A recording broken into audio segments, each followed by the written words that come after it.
Accueillir les émotions d'un enfant qui a 4 ans ou moins environ, c'est bien de l'accueillir dans ses émotions, dans ses tempêtes émotionnelles, en fonction de ce que l'on détecte. Parce qu'il y a des choses qui vont être adéquates et des choses qui vont pas être adéquates. Par exemple, on dit quelquefois contenir l'enfant.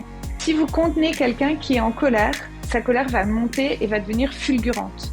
On a parlé de câlin et on avait bien dit le câlin accepté.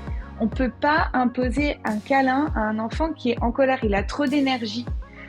Donc, si jamais on peut le prendre dans les bras, on s'offre la chance effectivement de le prendre dans les bras parce que on va pouvoir délivrer beaucoup plus d'ocytocine comme ça. Et l'ocytocine va calmer le cortisol. En fait, un afflux d'ocytocine fait diminuer le cortisol.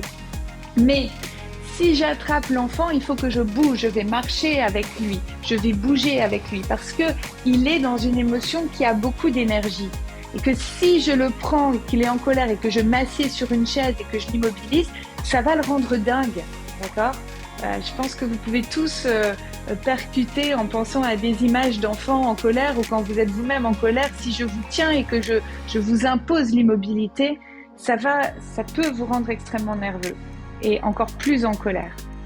Parce que la colère aussi, elle touche aux limites. Et en fait, le fait qu'on m'impose une limite supplémentaire, une limite physique, ça va être difficile à vivre. Donc, un parent qui vient et qui vous dit mais il se met en colère et je le tiens, je le câline, ouais, bah, peut-être c'est pas exactement la bonne manière.